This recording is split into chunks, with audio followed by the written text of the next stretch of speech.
The debate విభిన్న దృక్కోణాల విశ్లేషణ వేదికకు స్వాగతం. చర్చ మొదలుపెట్టే ముందు ఒక్కసారి ఇలా ఊహించుకోండి. ఒక ఊరిలో వేలాది మంది ప్రజలు ఓట్లు వేసి ఒక సర్పంచ్ను ఎన్నుకుంటారు. రైట్. ఆ సర్పంచ్కు రాజ్యాంగబద్ధమైన హోదా ఉంటుంది. 5 ఏళ్లపాటు పదవిలో కొనసాగే పక్కా గ్యారంటీ కూడా ఉంటుంది. కానీ ఆ ఊరిలో ఒక చిన్న మంచినీటి పైపు పగిలిపోతే దాన్ని సొంతంగా బాగుచేయడానికి ఆ సర్పంచ్కు అధికారం ఉండదు. దానికి సరిపడా పైసా నిధులు పంచాయతీ ఖాతాలో ఉండవు. చాలా ఆశ్చర్యంగా ఉంటుంది కదా వినడానికి. అవును. ఆ చిన్న పని కోసం రాష్ట్ర రాజధానిలో ఉన్న అధికారుల చుట్టూ వాళ్ల దయాదాక్షిణ్యాల కోసం తిరగాలి. ఇది నిజమైన స్వయం పరిపాలనమా లేక ఒక అధికార భ్రమణా? ఖచ్చితంగా ఇదే మన ఈనాటి ప్రధాన ప్రశ్న. మాఖ్య వ్యవస్థలో అత్యంత కీలకమైన పంచాయతీరాజ్ వ్యవస్థ పరిణామ క్రమాన్ని విశ్లేషించబోతున్నాం. అంటే భారత రాజ్యాంగంలోని 77వ షెడ్యూల్ రాష్ట్ర జాబితాలో 8వ ఎంట్రీగా ఉన్న ఆ స్థానిక ప్రభుత్వం, ముఖ్యంగా 1992 నాటి 73వ రాజ్యాంగ సవరణ చట్టం చుట్టూ ఉన్న వాస్తవాలను మనం డీకోడ్ చేద్దాం.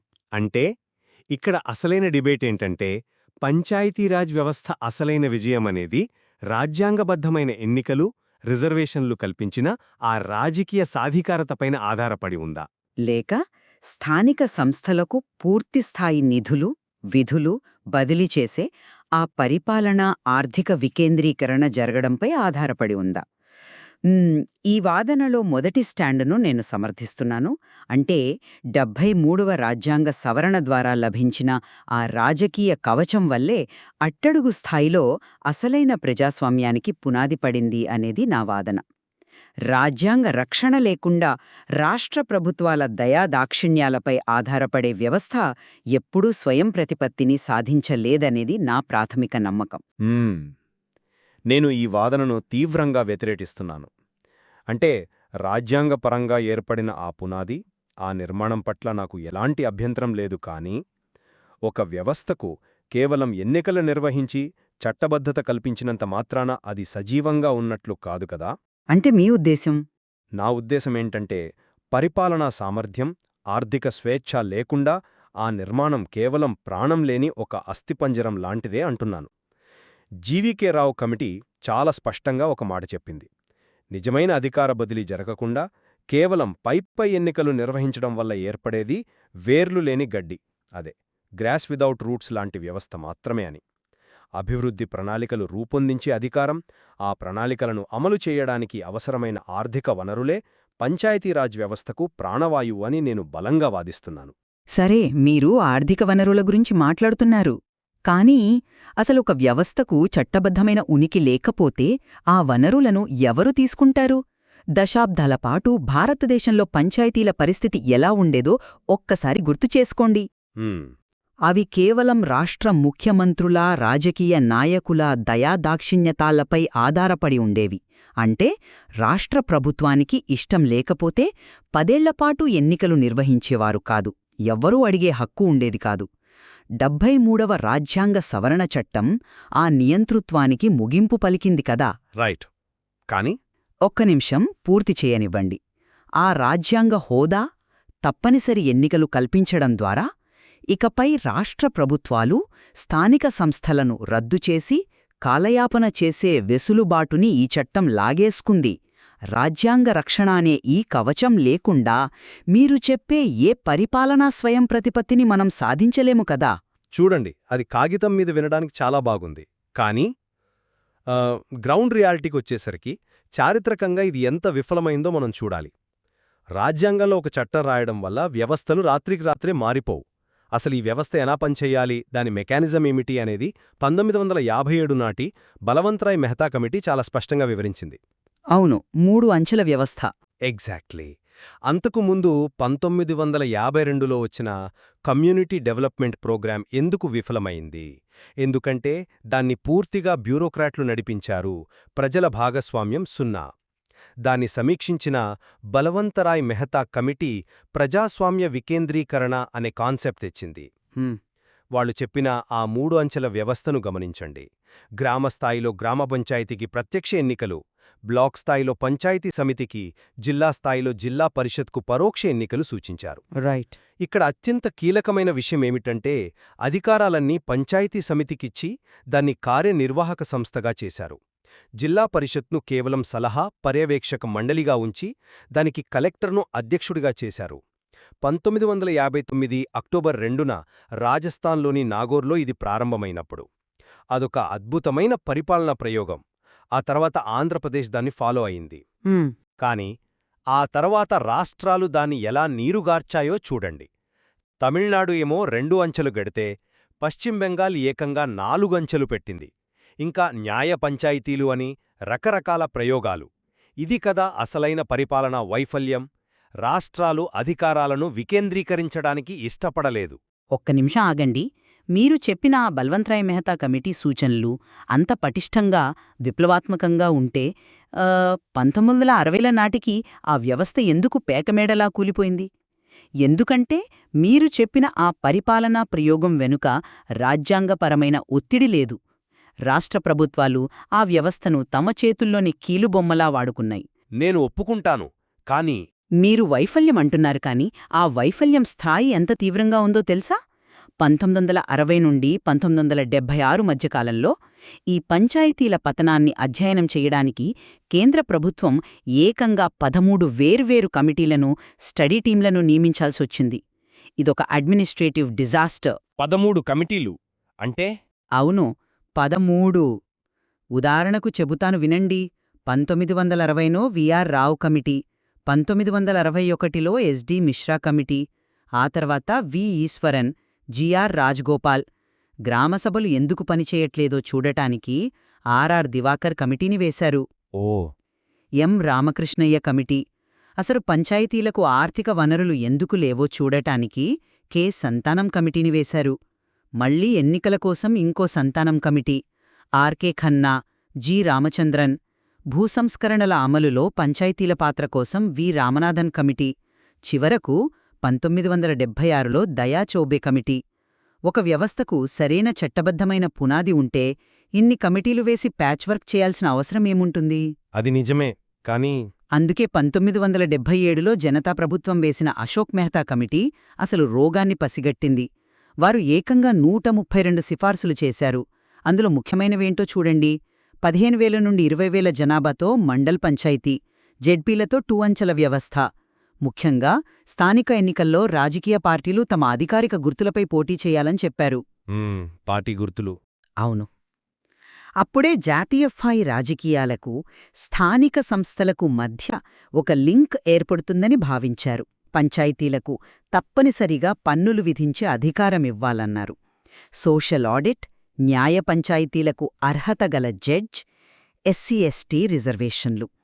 అన్నిటికంటే ముఖ్యంగా ఈ వ్యవస్థకు రాజ్యాంగ గుర్తింపు ఉండాలని కుండబద్దలు కొట్టారు. రాజ్యాంగ కవచం లేకపోవడమే అసలు సమస్య అని వాళ్లు కూడా గుర్తించారు కదా. మీ వాదనలో ఒక పెద్ద లోపముందిక్కడ. అశోక్ మెహతా కమిటీ రాజ్యాంగ గుర్తింపు అడిగింది వాస్తవమే, కాని ఆ సిఫార్సులెన్నటికీ కేంద్ర స్థాయిలో అమలు కాలేదు కదా. జనతా ప్రభుత్వం పడిపోవడంతో అది బుట్టదాఖలైంది. కొన్ని రాష్ట్రాలు మాత్రమే దాన్ని స్ఫూర్తిగా తీసుకున్నాయి. కానీ అసలు క్యాన్సర్ ఎక్కడ ఉందో 1985లో వచ్చిన జీవీకే రావు కమిటీ స్పష్టంగా చూపించింది. వాళ్లు వాడిన పదమేంటో తెలుసా? బ్యూరాక్రటైజేషన్. అంటే అధికార యంత్రాంగం పెత్తనం. మీరు ఎన్ని ఎన్నికలు పెట్టినా, రాజ్యాంగ గుర్తింపు ఇచ్చినా, జిల్లాస్థాయి అధికారుల చేతిలో పెత్తనముంటే అది ప్రజాస్వామ్యం ఎలా అవుతుంది? అంటే మీరు బ్యూరోక్రసీ సమస్య అంటున్నారు. ఖచ్చితంగా. అంతకుముందు వచ్చిన దంతవాల కమిటీ అంటే 1978లో వచ్చింది. అలాగే 1984 హనుమంతరావు కమిటీ. ఇవి వికేంద్రీకరణను కలెక్టర్ల చుట్టూ, మంత్రుల చుట్టూ తిప్పాయి. కాని జీవీకే రావు కమిటీ ఆ ధోరణిని పుగులుగొట్టింది. అభివృద్ధి పనులన్నింటికీ జిల్లా పరిషద్దే కీలక పాత్ర కావాలంది. ఇక్కడ మెకానిజంను అర్థం చేసుకోండి. చెప్పండి. కలెక్టర్ చేతిలో ఉన్న అభివృద్ధి అధికారాలను లాగేసి జిల్లా అభివృద్ధి కమిషనర్, అదే డిస్ట్రిక్ట్ డెవలప్మెంట్ కమిషనర్ డీడీసీ అనే ఒక కొత్త పోస్టును సృష్టించాలని వారు చెప్పారు. ఆ డీడీసీ జిల్లా పరిషత్కు చీఫ్ ఎగ్జిక్యూటివ్ ఆఫీసర్గా ఉంటారు. అంటే బ్యూరోక్రసీ అనేది ప్రజలు ఎన్నుకున్న ప్రతినిధుల కింద పనిచేయాలి కాని వాళ్ల నెత్తిన కూర్చోకూడదు అని తేల్చి చెప్పారు. పరిపాలనాపరంగా జిల్లాను ప్రణాళికా యూనిట్గా మార్చితేనే వ్యవస్థ బాగుపడుతుందని వారు నిరూపించారు. నిజమైన అధికారమంటే ఇది కదా? కలెక్టర్ల ఆధిపత్యాన్ని తగ్గించి ప్రజల చేతికి అధికారం ఇవ్వాలనే మీ లాజిక్ చాలా బావుంది. కాని అదెలా సాధ్యమవుతుంది? రాష్ట్ర ముఖ్యమంత్రికి తన కలెక్టర్ల ద్వారా పనులు చేయించుకోవడం ఇష్టముంటుంది తప్ప ఒక జెడ్పీ చైర్మన్కు ఆ పవర్ ఇవ్వడం ఎందుకిష్టముంటుంది? అది పాలిటిక్స్. అందుకే ఆ బ్యూరోక్రసీ పెత్తనాన్ని ఆపడానికి ఒక పైస్థాయి చట్టం కావాల్సొచ్చింది. జీవీకే రావు కమిటీ తరువాత వచ్చిన ప్రతి కమిటీ ఇదే విషయాన్ని నొక్కిచెప్పింది. 1986లో రాజీవ్ గాంధీ వేసిన ఎల్ఎం సింఘ్వీ కమిటీని చూడండి. వారు పంచాయతీలకు రాజ్యాంగ గుర్తింపు ఇవ్వాలి, రాజ్యాంగంలో ఒక కొత్త అధ్యాయం చేర్చాలి అని ఖరాఖండిగా చెప్పారు. గ్రామసభను ప్రత్యక్ష ప్రజాస్వామ్య స్వరూపంగా కీర్తించారు. Right, Singhvi committee. ఆ తర్వాత 1988 నాటి తుంగన్ కమిటీ, గాడ్గిల్ కమిటీలు కూడా ఇదే పల్లవి అందుకున్నాయి కదా. ఆ 3 అంచెలు, 5 ఏళ్ల పదవీకాలం, రిజర్వేషన్లు, రాష్ట్ర ఎన్నికల కమిషన్, ఆర్థిక సంఘం ఇవన్నీ రాజ్యాంగంలో రాయాల్సిందే అని పట్టుబట్టాయి. ఆ ఒత్తిడితోనే రాజీవ్ గాంధీ 64వ రాజ్యాంగ సవరణ బిల్లును తెచ్చారు. విపక్షాల వల్ల అది రాజ్యసభలో వీగిపోయింది. తర్వాత వీపీ సింగ్ ప్రయత్నించారు, ఆయన ప్రభుత్వం పడిపోయింది. చాలా రాజకీయ మార్పులు జరిగాయి. అవును, చివరకు ఎన్నో అవరోధాల తర్వాత 1992లో పివి నరసింహారావు ప్రభుత్వం 73వ రాజ్యాంగ సవరణ చట్టాన్ని ఆమోదింపజేసింది. ఏప్రిల్ 24, 1993న ఇది అమల్లోకి వచ్చింది. ఇదొక చారిత్రక విజయమండి. ఇది ఆదేశిక సూత్రాల్లోని కేవలం ఒక సలహాగా ఉన్న ఆర్టికల్ 40కి కండలు, రక్తం ఇచ్చి సజీవంగా నిలబెట్టింది. ఆ చరిత్రను నేనేమాత్రం కాదనట్లేదు. కాని ఇప్పుడు ఆ 73వ సవరణ చట్టం లోపలున్న అసలు మర్మమేమిటో మనం బట్టబయల్చేద్దాం. ఆ చట్టం అంతద్భుతమైనదే అయితే స్థానిక సంస్థలు ఈరోజు ఎందుకు నిధుల కోసం అడుక్కుంటున్నాయి? ఎందుకంటే వినండి, ఈ 73వ సవరణ చట్టంలో నిబంధనలను తప్పనిసరి అంటే కంపల్సరీ మరియు ఐచ్ఛిక అంటే వాలంటరీ అని 2గా విభజించారు కదా. మీరు గొప్పగా చెప్తున్న ఆ సాధికారత, ఎన్నికల నిర్మాణమంతా కేవలం ఆ తప్పనిసరి అంశాల వరకే పరిమితమైంది. అసలు అధికారమంతా ఐచ్ఛిక అంశాల్లో దాచిపెట్టారు. చూడండి, ఆ తప్పనిసరి అంశాలను మీరంత తేలిగ్గా తీసిపారేయకండి. రాజ్యాంగంలో కొత్తగా చేర్చిన పార్ట్ 9 అందులోని ఆర్టికల్స్ 243 నుండి 243O వరకున్న నిబంధనలు గ్రామీణ భారతదేశ ముఖచిత్రాన్ని ఎలా మార్చాయో ఆలోచించండి. మొదటిది గ్రామసభ. ఓటర్ల జాబితాలో ఉన్న ప్రతి ఒక్కరిని సభ్యుడిగా చేస్తూ ఒక శాసనసభ స్థాయి వేదికను గ్రామస్తులకు ఇచ్చింది. అది థియరీలో బాగుంది, ప్రాక్టికల్గా కూడా. రెండవది 3 అంచెల వ్యవస్థ దేశవ్యాప్తంగా ఏకరూపతం తెచ్చింది కదా. అంటే 20 లక్షల లోపు జనాభా ఉన్న రాష్ట్రాలకు మధ్య అంచె ఐచ్ఛికం అనేది ఒక లాజికల్ వెసులుబాటు. సభ్యులకు ప్రత్యక్ష ఎన్నికలు, చైర్పర్సన్లకు పరోక్ష ఎన్నికలు, ఓటు హక్కుకు పోటీకి 21 ఏళ్ల కనీస వయస్సు నిబంధనలు తెచ్చింది. అన్నిటికంటే ముఖ్యమైన మెకానిజం ఏంటంటే పదవీకాలం 5 సంవత్సరాలు ఖరారు చేయడం. రద్దు చేస్తే 6 నెలల్లో ఎన్నికలు. ఖచ్చితంగా. ఒకవేళ ఏ రాష్ట్ర ప్రభుత్వమైనా కక్షపూరితంగా ఒక పంచాయతీని రద్దు చేస్తే 6 నెలల్లోపు తప్పనిసరిగా మళ్లీ ఎన్నికలు జరపాలి. అలా ఎన్నికైన పంచాయతీ మళ్లీ 5 ఏళ్లు ఉండదు సుమా, మిగిలిన కాలానికే అధికారంలో ఉంటుంది. అంటే రాష్ట్ర ప్రభుత్వాలకు స్థానిక సంస్థలను రద్దు చేసి పాలించే ఉద్దేశాన్ని ఇది పూర్తిగా దెబ్బకొట్టింది. అవును, ఇది పటిష్టమైన రూలే. ఇక రిజర్వేషన్లైతే ఒక సామాజిక విప్లవం. జనాభా దామాషా ప్రకారం ఎస్సీ ఎస్టీలకు రిజర్వేషన్లు ఆర్టికల్ 334 ప్రకారం 2030 వరకు కల్పించడం మాటలు కాదు. ఇక్కడ ఇంకో సూక్ష్మం కూడా ఉంది. 2000 సంవత్సరంలో 83వ సవరణ ద్వారా అరుణాచల్ ప్రదేశ్కు ఒక మినహాయింపిచ్చారు. ఎందుకు? అక్కడ పూర్తిగా గిరిజనులే ఉంటారు. షెడ్యూల్డ్ కులాల జనాభా లేదు. కాబట్టి వారికి ఎస్సీ రిజర్వేషన్ నిబంధన నుండి మినహాయింపిచ్చారు. ఓ అవును, ఎంత క్లారిటీతో ఈ చట్టాన్ని రూపొందించారో చూడండి. ఇక మహిళలకు కనీసం 13 వంతు రిజర్వేషన్లు ఇవ్వడం ప్రపంచంలోనే అతిపెద్ద ప్రాతినిధ్య ప్రజాస్వామ్య ప్రయోగమిది. రాష్ట్ర ఎన్నికల కమిషనర్ను, హైకోర్టు జడ్జిని తొలగించిన పద్ధతిలోనే తొలగించాలి. నియోజకవర్గాల విభజనలో కోర్టుల జోక్యం ఉండకూడదు. ఇవన్నీ ఒక అద్భుతమైన రాజకీయ రక్షణలు కావా? రాజకీయ రక్షణలు అద్భుతం. ఒక బలహీన వర్గానికి చెందిన మహిళ సర్పంచ్ కుర్చీలో కూర్చుంది అనుకుందాం. ఆమె ఎన్నికలను ఏ ముఖ్యమంత్రి ఆపలేడు. ఇదంతా కరెక్టే. కాని నేను సూటిగా అడుగుతున్నాను, ఆమె ఆ కుర్చీలో కూర్చుని ఏమి చేయగలదు? ఆమెకున్న పవరేమిటి? అదే పవర్స్ చట్టంలో ఉన్నాయి కదా. ఇక్కడే ఈ 73వ రాజ్యాంగ సవరణలోని అతిపెద్ద ద్రోహం దాగుంది. అదే ఐచ్ఛిక అంటే వాలంటరీ అంశాలు. పంచాయతీరాజ్ మనుగడ మొత్తం ఈ చట్టం రాష్ట్ర ప్రభుత్వాల విచక్షణకు వదిలేసిన నిబంధనల మీదే ఆధారపడి ఉంది. మీరు ఆర్టికల్ 243Gని జాగ్రత్తగా చదవండి. 11వ షెడ్యూల్లో 29 విధులను పంచాయతీలకు బదిలీ చేయాలని రాశారు. కాని అక్కడ రాజ్యాంగం వాడిన పదం చెయ్యవచ్చు అంటే మే ఎండౌ. తప్పనిసరిగా చేయాలి అంటే షాల్ అని రాయలేదు కదా. ఈ చిన్న పదం వల్ల రాష్ట్ర శాసనసభలు ఆ 29 అంశాలను తమ గుప్పిట్లోనే పెట్టుకున్నాయి.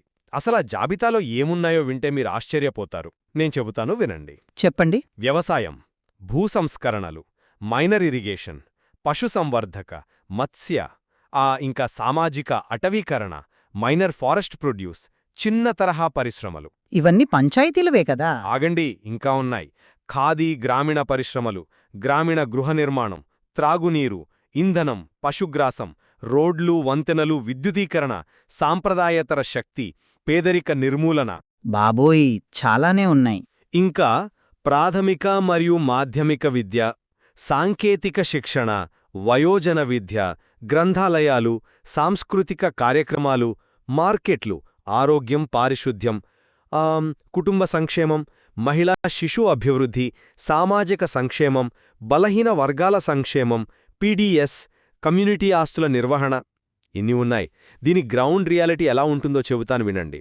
గ్రామంలో ఒక ప్రాథమిక ఆరోగ్య కేంద్రం సరిగ్గా పనిచేయకపోతే దాని బాధ్యత 11వ షెడ్యూల్ ప్రకారం పంచాయతీది. కాని ఆ డాక్టర్ను బదిలీ చేసే అధికారం, మందులు కొనే బడ్జెట్ మాత్రం రాష్ట్ర ఆరోగ్య శాఖ చేతిలో ఉంటుంది. గ్రామస్తులు సర్పంచ్ను నిలదీస్తారు, కాని సర్పంచ్కు అధికారముండదు. ఇది పక్కాగా వ్యవస్థను పంగుచేయడం కాదా? మీరు చెప్తున్న ఆచరణాత్మక సమస్యలను నేను పూర్తిగా అంగీకరిస్తాను. రాష్ట్రాలు పవర్ను వదులుకోవడానికి ఇష్టపడట్లేదు. కాని ఒక్కసారి ఆలోచించండి, రాజ్యాంగ నిర్మాతలు ఆ 29 అంశాలను ఐచ్ఛికంగా ఎందుకుంచారు? ఎందుకంటే భారతదేశం చాలా వైవిధ్యమైన దేశం. కేరళలో ఉన్న పరిపాలనా పరిస్థితులు, బీహార్లో ఉన్న పరిస్థితులు ఒకేలా ఉండవు. స్థానిక భౌగోళిక, రాజకీయ అవసరాలను బట్టి రాష్ట్రాలు తమకు తాముగా నిర్ణయం తీసుకునే స్వేచ్ఛని ఇవ్వడానికే ఆ వెసులుబాటు కల్పించారు. అంతేకాదు, వెనుకబడిన తరగతులకు అంటే బీసీలకు రిజర్వేషన్లు ఇవ్వాలా వద్దా, ఎంపీలకు, ఎమ్మెల్యేలకు పంచాయతీల్లో ఓటు హక్కు ఇవ్వాలా వద్దా అనేది కూడా రాష్ట్రాలకే వదిలేశారు. దీని ఉద్దేశం రాష్ట్రాల సమాఖ్య స్ఫూర్తిని గౌరవించడమే. సమాఖ్య స్ఫూర్తి పేరుతో కింది స్థాయి వాళ్ల గొంతు నొక్కడం ఎంతవరకు సమంజసమండి? కేవలం విధులు మాత్రమే కాదు, ఆర్థిక అధికారాలది అదే పరిస్థితి. ప్రతి 5 ఏళ్లకొకసారి గవర్నర్ రాష్ట్ర ఆర్థిక సంఘాన్ని అంటే స్టేట్ ఫైనాన్స్ కమిషన్ను ఏర్పాటు చేయాలి అనేది తప్పనిసరి నిబంధన. అవును, అది పక్కాగా జరుగుతోంది కదా. కమిషన్ వేయడం జరుగుతుంది. ఈ కమిషన్ రాష్ట్ర ప్రభుత్వానికి, పంచాయతీలకు మధ్య పన్నుల వాటా, కన్సాలిడేటెడ్ ఫండ్ నుండి ఇచ్చే గ్రాంట్స్ ఎలా ఉండాలో సిఫారసు చేస్తుంది. కాని ఇక్కడ కూడా అసలు ట్విస్టేంటంటే, స్థానికంగా పన్నులు, సుంకాలు, ఫీజులు విధించుకునే అధికారాన్ని పంచాయతీలకిచ్చేది మళ్లీ ఆ రాష్ట్ర శాసనసభే. అంటే ఏ పన్ను వసూలు చేసుకోవాలో రాష్ట్రం అనుమతి ఇవ్వాలి, రాష్ట్ర నిధుల నుండి ఎంత వాటా రావాలో ముఖ్యమంత్రి నిర్ణయించాలి. నిధులు, విధులు, సిబ్బంది ఇవే ఫండ్స్, ఫంక్షన్స్, ఫంక్షనరీస్ అంటారు. ఈ మూడూ లేకుండా మీరొక సర్పంచ్కు రాజ్యాంగ హోదా ఇస్తే అది ఎలా ప్రజాస్వామ్యమవుతుంది? కాని ఇంకో విషయం, ఈ చట్టం దేశమంతటా ఒకేలా లేదు కదా. నాగాలాండ్, మేఘాలయ, మిజోరం లాంటి రాష్ట్రాలకు, మణిపూర్లోని డిస్ట్రిక్ట్ కౌన్సిల్స్ ఉన్న హిల్ ఏరియాస్కు, పశ్చిమ బెంగాల్లోని డార్జిలింగ్ గూర్ఖా కౌన్సిల్ ప్రాంతాలకు ఇది వర్తించదు. గిరిజన ప్రాంతాల సంస్కృతిని కాపాడటానికి పార్లమెంట్ 1996లో పెసా చట్టాన్ని ప్రత్యేకంగా తీసుకురావాల్సొచ్చింది కదా. అంటే వన్ సైజ్ ఫిట్స్ ఆల్ అనే మీ చట్టం అక్కడ పని చెయ్యలేదు కదా. ఒక్క నిమిషం, మీరు చెప్పిన పెసా చట్టం తీసుకురావడమనేది రాజ్యాంగం యొక్క వైఫల్యం కాదు, అది రాజ్యాంగం యొక్క అనుకూలత, అంటే ఫ్లెక్సిబిలిటీ. గిరిజన ప్రాంతాల స్వయం ప్రతిపత్తిని, వారి సంప్రదాయ హక్కులను కాపాడటానికి 73వ సవరణకు చేసిన ఒక అద్భుతమైన మార్పది. ఇక మీరు నిధులు, విధులను బదిలీ చెయ్యట్లేదు కాబట్టి ఈ వ్యవస్థ విఫలమైంది అనడాన్ని నేను అంగీకరించను. ఇది సగం గ్లాసు నిండి ఉందా, సగం ఖాళీగా ఉందా అనే విషయం లాంటిది. ఎలా? ఒకప్పుడు ఈ గ్రామ పంచాయతీలు కేవలం ఆధిపత్య కులాల, భూస్వాముల చేతుల్లోనే ఉండేవి. ఈరోజు 73వ రాజ్యాంగ సవరణ కల్పించినా మీరు అంటున్న నిష్ప్రయోజనమైన రాజ్యాంగ హోదా వల్లే కదా లక్షలాది మంది దళిత, గిరిజన, మహిళా నాయకులు నేడు గ్రామస్థాయిలో నిర్ణయాలు తీసుకునే వేదికపై కూర్చోగలుగుతున్నారు. వారు కనీసం రాష్ట్ర ప్రభుత్వాన్ని నిధులు అడిగే హక్కును పొందారు కదా. అది నిజమే. సామాజిక న్యాయం అనేది ఈ బలమైన నిర్మాణం వల్లే సాధ్యమైంది. అధికార బదిలీ అనేది ఒక నిరంతర ప్రక్రియ.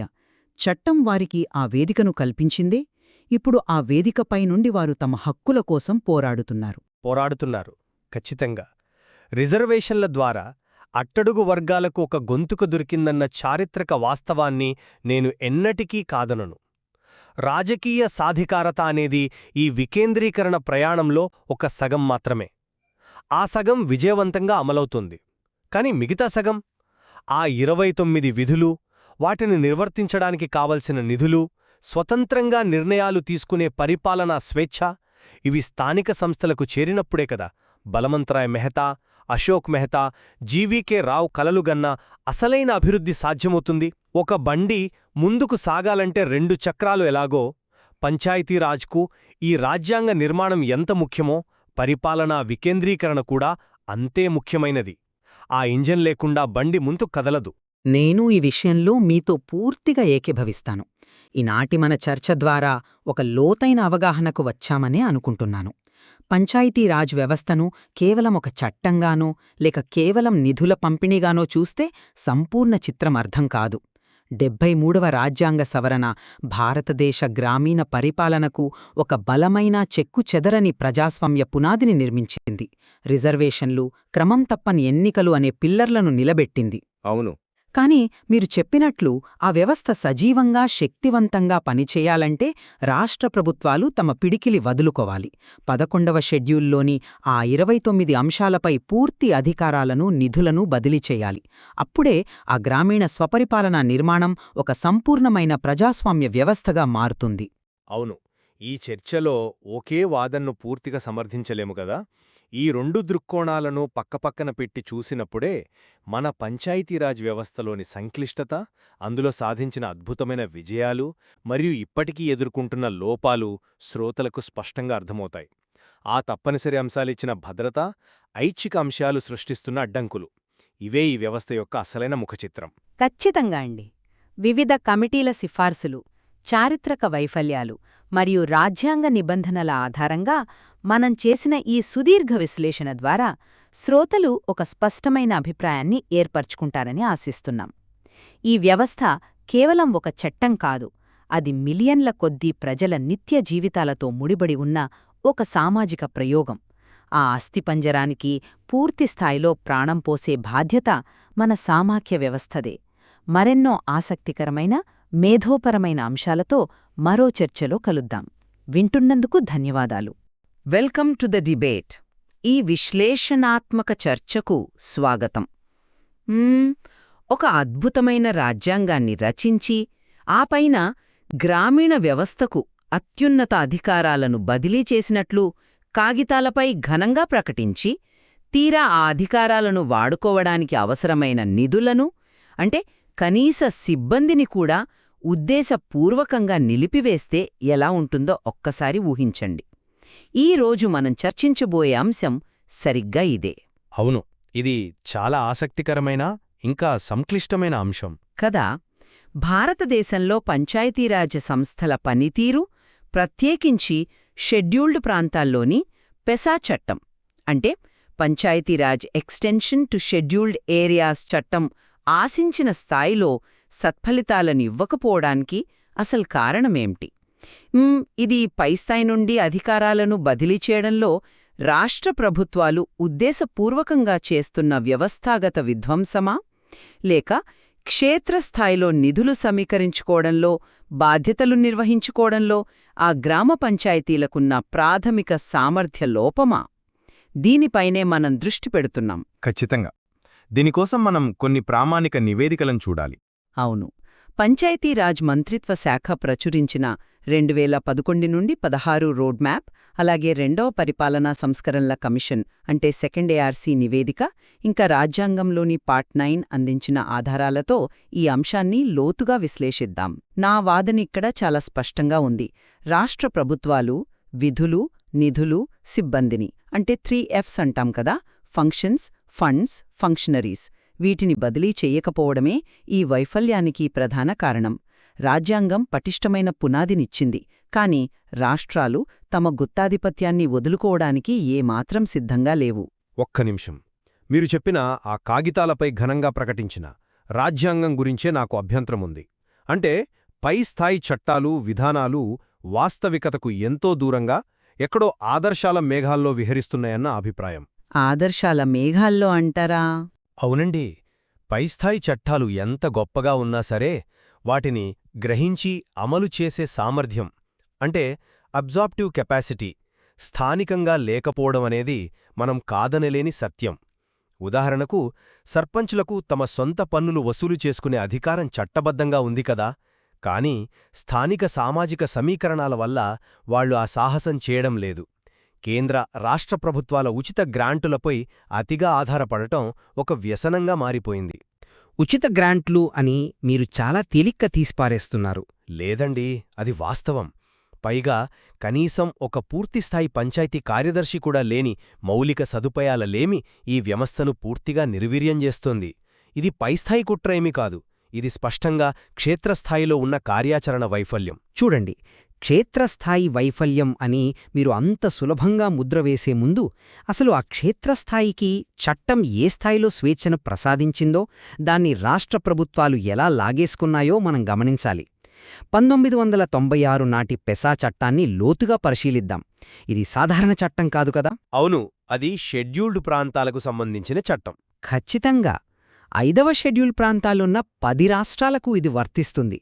అంటే ఆంధ్రప్రదేశ్, తెలంగాణ, ఛత్తీస్గఢ్, గుజరాత్, హిమాచల్ ప్రదేశ్, ఝార్ఖండ్, మధ్యప్రదేశ్, మహారాష్ట్ర, ఒడిషా మరియు రాజస్థాన్, అస్సాం, మేఘాలయ, త్రిపుర, మిజోరాం లాంటి 6వ షెడ్యూల్ రాష్ట్రాల్లోని గిరిజన ప్రాంతాలకున్న స్వయం ప్రతిపత్తి స్ఫూర్తితోనే దీనిని తీసుకువచ్చారు. ఆ స్ఫూర్తి మంచిదే, నేను కాదనను. వినండి, దీని 7 ప్రధాన లక్ష్యాలు ఎంత పటిష్టమైనవో చూడండి.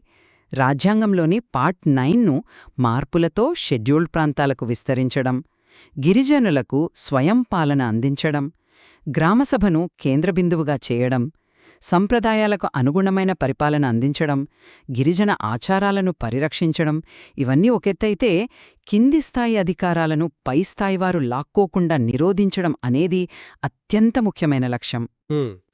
పైస్థాయివారు లాక్కోకుండా ఉండాలి కరెక్టే, కానీ ఆ అధికారాలను వాడుకునే శక్తి కింద ఉండాలి కదా. ఆ శక్తినిచ్చింది కదా ఈ చట్టం. ఏకంగా 16 అత్యంత శక్తివంతమైన అధికారాలను గ్రామసభకు కట్టబెట్టింది. కాని రాష్ట్ర ప్రభుత్వాలు వాటిని అమలు చేయకుండా ఎలా అడ్డుకున్నాయో ఆలోచించండి. ఆ 16 విశేషాధికారాల అమలులో రాష్ట్రాల వైఫల్యం గురించి మాట్లాడే ముందు అసలు ఆ అధికారాలు ఎంత ఆచరణాత్మకమైనవో మీరు ప్రశ్నించుకోవాలి కదా. ఉదాహరణకు చట్టం ప్రకారం మొదటి 2 విశేషాలు చూడండి.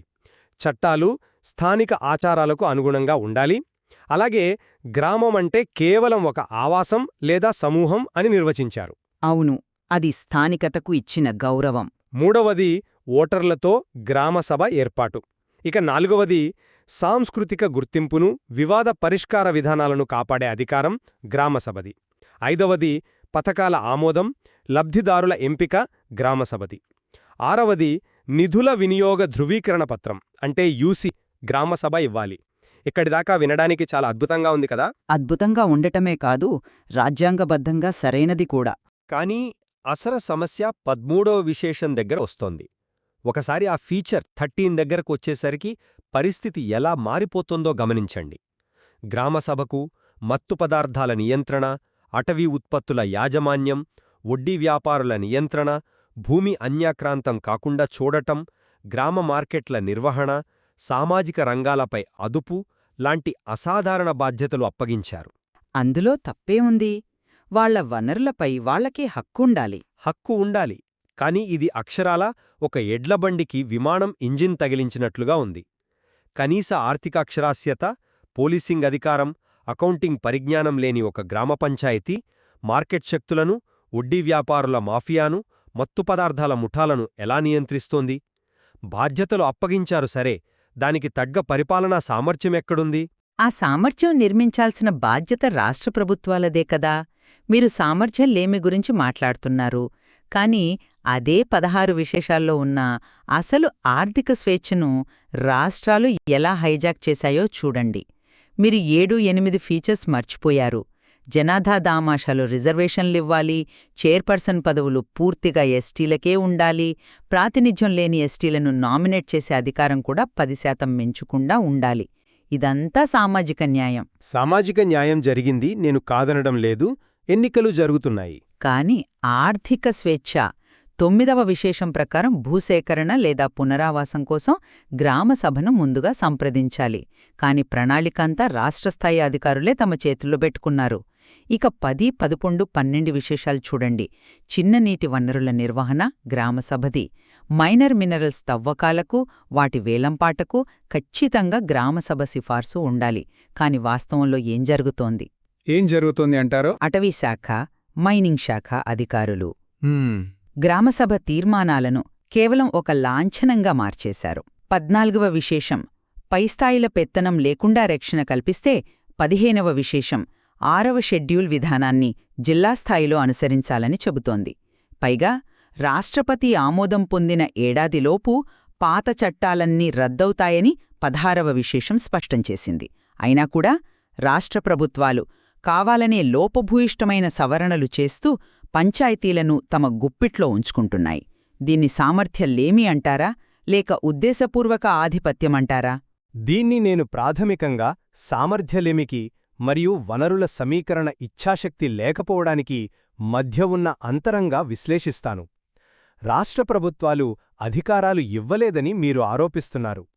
కాని వాళ్ల చేతుల్లో ఉన్న ఆర్థిక వనరులను వాళ్ళు ఎంత సమర్థవంతంగా వాడుకుంటున్నారో సెకండ్ ఏఆర్సీ నివేదిక స్పష్టంగా బయటపెట్టింది కదా.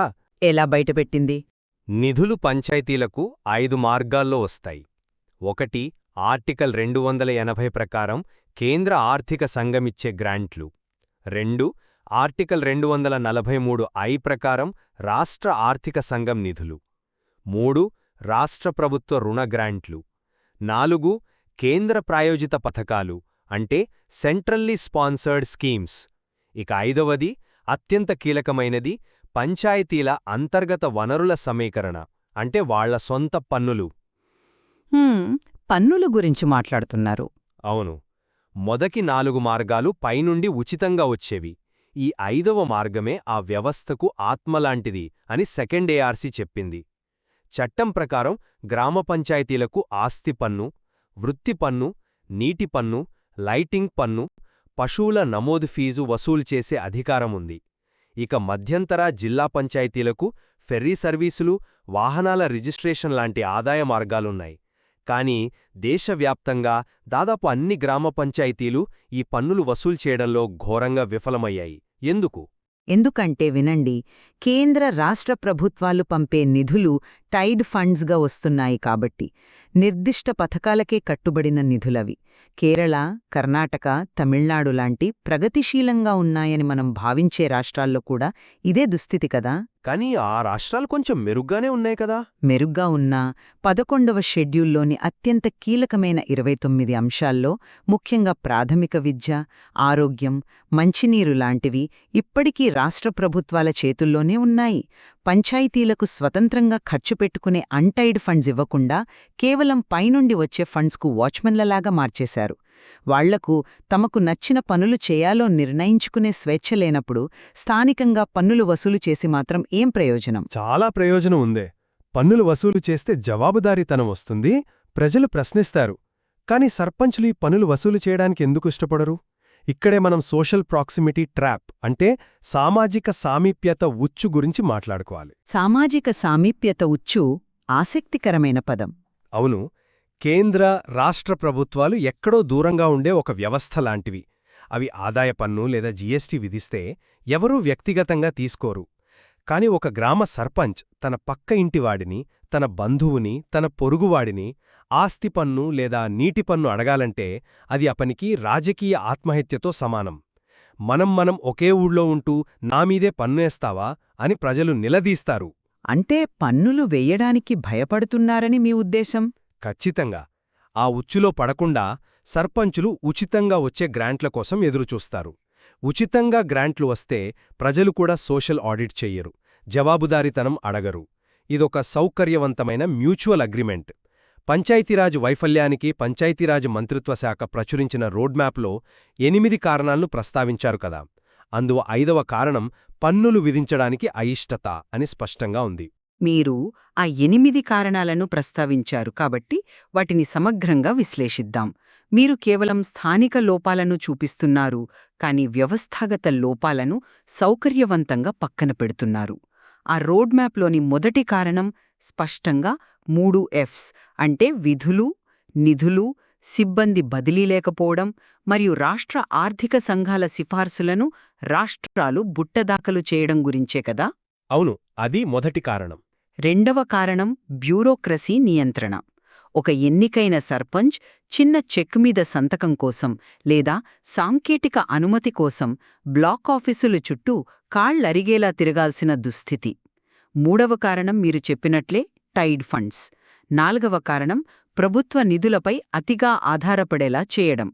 ఇక ఆరవ కారణం రాష్ట్ర చట్టాల్లో గ్రామసభ అధికారాలు, పెనాల్టీలు ఉద్దేశపూర్వకంగా అస్పష్టంగా వదిలేయడం. కాని 7వ కారణం? ఒక్క నిమిషం, 7వ కారణం గురించి నేను చెప్పాలి. ఎందుకంటే అది అన్నిటికంటే ప్రమాదకరమైనది. ప్యారలల్ బాడీస్ అంటే సమాంతర సంస్థల ఏర్పాటు. ఈ 7వ కారణం కేవలం ఒక వైఫల్యం కాదు, ఇది రాష్ట్ర ప్రభుత్వాలు ఉద్దేశపూర్వకంగా చేస్తున్న పరిపాలనాపరమైన బైపాస్ సర్జరీ. పరిపాలనా బైపాస్ సర్జరీ ఎందుకు చేయాల్సి వస్తుందో మీరు 8వ కారణం చూస్తే అర్థమవుతుంది కదా. 8వ కారణం ఏంటి? మౌలిక సదుపాయాల లేమి, నిరక్షరాస్యత. దేశంలో ఎన్నో గ్రామ పంచాయతీలకు కనీసం కూర్చోడానికి ఒక ఆఫీసు భవనం లేదు, సరైన డేటాబేస్ లేదు, ఒక పూర్తిస్థాయి సెక్రటరీ లేడు. అది ప్రభుత్వాల వైఫల్యమే కదా, నిధులివ్వకపోవడం. కానీ ఎన్నికైన ప్రతినిధుల్లో చాలామంది నిరక్షరాస్యులు లేదా పాక్షిక అక్షరాస్యులు అనేది వాస్తవం. ఒక ప్రాజెక్ట్ రిపోర్ట్ ఎలా చదవాలో, ఒక అకౌంట్ బుక్ ఎలా మెయింటైన్ చేయాలో వారికి తెలియదు. అలాంటప్పుడు ప్రజలకు వేగంగా సంక్షేమ పథకాలు చేరాలంటే రాష్ట్ర ప్రభుత్వాలు స్పెషల్ పర్పస్ వెహికల్స్ లేదా సమానాంతర సంస్థలను ఏర్పాటు చేయక తప్పదు కదా.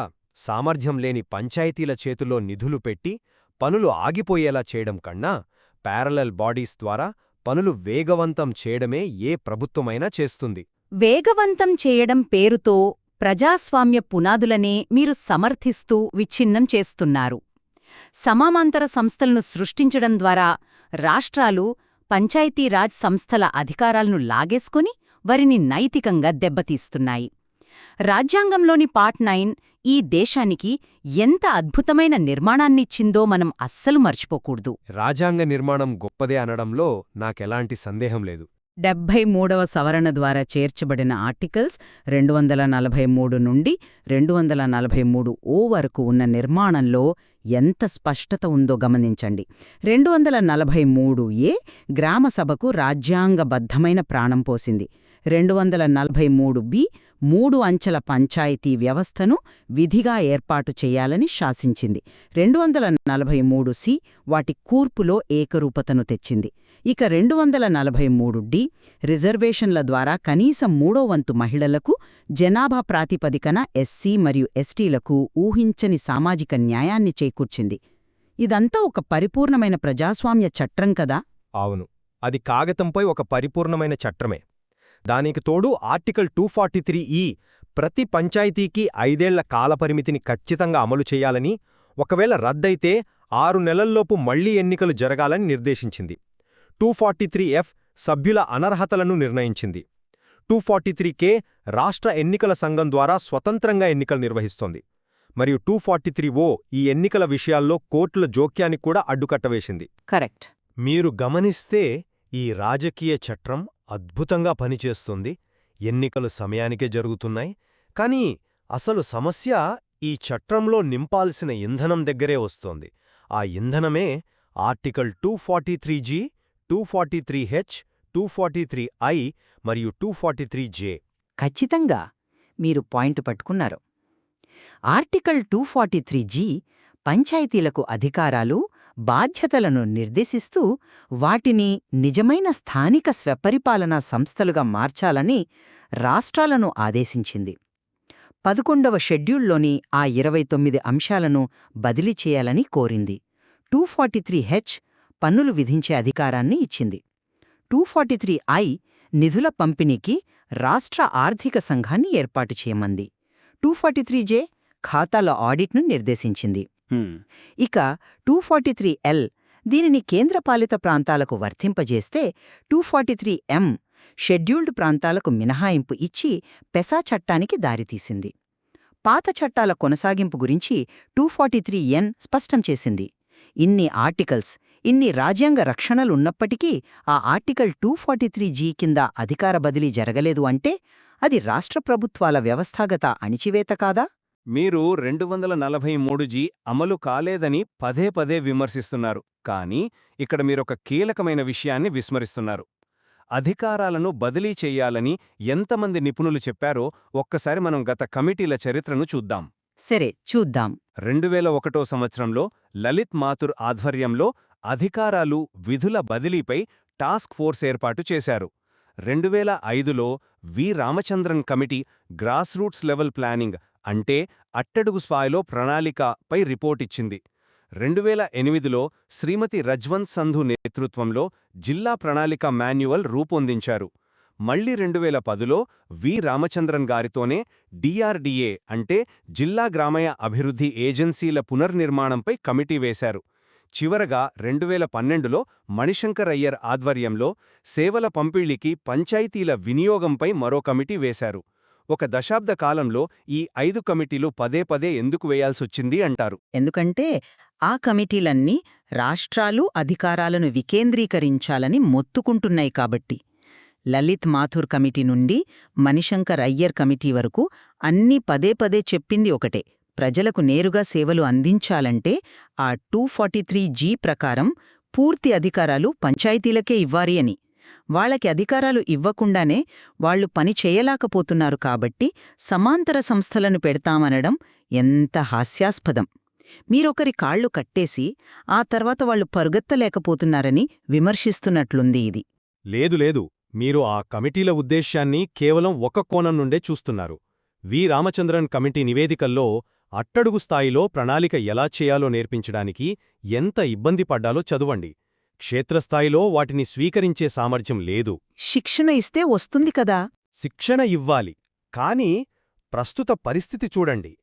చట్టం ప్రకారం గ్రామసభకు సోషల్ ఆడిట్ చేసే అధికారం ఉంది కదా. కాని వాస్తవంలో ఎంతమంది ప్రజలు గ్రామసభలకు హాజరవుతున్నారు? ఎంతమంది సర్పంచ్లను నిలదీస్తున్నారు? పెసా చట్టంలోని మొదటి 7 లక్ష్యాల గురించి మీరు గొప్పగా చెప్పారిందాక. గిరిజనుల ఆచారాల పరిరక్షణ, భాగస్వామ్య ప్రజాస్వామ్యమని. అవును, చెప్పాను. కాని వాస్తవంలో ఆ గ్రామసభలు కూడా కొన్ని స్థానిక ఆధిపత్య వర్గాల లేదా వడ్డీ వ్యాపారుల గుప్పిట్లోనే పనిచేస్తున్నాయి. చట్టం హక్కులిచ్చినా వాటిని వాడుకునే సామాజిక చైతన్యం లేదా విద్యాస్థాయి అక్కడ తక్కువగా ఉంది. అందుకే ప్రభుత్వాలు మౌలిక వసతుల కల్పనకు ప్యారలల్ బాడీస్ను తాత్కాలికంగానైనా ఆశ్రయించక తప్పడం లేదు. తాత్కాలికమనే ముసుగులో శాశ్వత ఆధిపత్యాన్ని చెలాయిస్తున్నారు. సరే, మనమీ వాదోపవాదాల చివరికి వచ్చేశాం. అయితే ఈ లోతైన విశ్లేషణ తర్వాత నాకో విషయం స్పష్టమవుతోంది.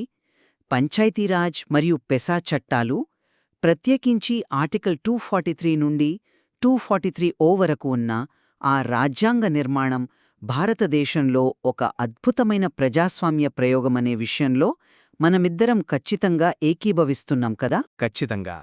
ఈ ప్రయోగం లక్ష్యం అట్టడుగు స్థాయిలో పాలనను ప్రజల ముంగెటక తీసుకువెళ్లడమే. అందులో సందేహం లేదు. మీ వాదనలోని ఒక బలమైన వాస్తవాన్ని నేను కూడా అంగీకరిస్తాను. విధులు, నిధులు, సిబ్బంది పూర్తిగా కింది స్థాయికి బదిలీ కాలేదు అనేది కాదన్లేని సత్యం. పెసాచట్టం ఇచ్చిన అత్యున్నత అధికారాలను, అంటే భూసేకరణ లేదా మైనర్ మినరల్స్ విషయంలో బ్యూరోక్రసీ తమ గుప్పిట్లో ఉంచుకోవాలనుకోవడం, తద్వారా పంచాయతీలను నామమాత్రం చేయడం ఒక వాస్తవం. అదేవిధంగా గ్రామ పంచాయతీలకున్న ఆర్థిక స్వయం ప్రతిపత్తిని, ముఖ్యంగా ఆర్టికల్ 243H కింద సొంత పన్నుల వసూలును వారు పూర్తిగా వాడుకోకపోవడం, దాన్నొక రాజకీయ ఆత్మహత్యగా, అంటే మీరు చెప్పిన ఆ సామాజిక సామీప్యత ఉచ్చులాగా భావించడం స్థానిక స్థాయిలో ఉన్న ఒక ప్రధాన కార్యాచరణ లోపమని నేను కూడా అంగీకరిస్తున్నాను. క్షేత్రస్థాయిలో మౌలిక సదుపాయాలు మరియు నైపుణ్యాలు ఖచ్చితంగా పెరగాల్సిన అవసరం ఎంతైనా ఉంది. చూశారా? ఈ చర్చలో ఏ ఒక్క వాదన పూర్తిగా సరైనదని మనం తీర్పు చెప్పలేం. పంచాయతీ రాజ్ వ్యవస్థ ఎదుర్కొంటున్న ఈ సంక్షోభం రెండు బలమైన శక్తుల మధ్య జరుగుతున్న ఘర్షణ లాంటిది. ఒకవైపు పైస్థాయి నుండి అధికారాలను బదిలీ చేయాల్సిన రాజకీయ చిత్తశుద్ధి, అంటే political well to devolve power, మరోవైపు ఆ అధికారాలను బాధ్యతాయుతంగా నిర్వహించాల్సిన కింది స్థాయి పాలనా సామర్థ్యం. ఈ రెండింటి మధ్య ఉన్న క్లిష్టమైన సమతుల్యత కుదిరినప్పుడే ఈ వ్యవస్థ గాడిన పడుతుంది. నిజమే. రాజ్యాంగం ఇచ్చిన చట్రం అద్భుతమైనది, చట్టాలు పటిష్టమైనవి. కాని వాటిని క్షేత్రస్థాయిలో అమలు చేయడంలో రాష్ట్రాల గుత్తాధిపత్యం ఒక అడ్డంకి అయితే, స్థానిక సామర్థ్యలేమి మరొక అడ్డంకి. ఈ పరిపాలన బైపాస్ సర్జరీలు, సామాజిక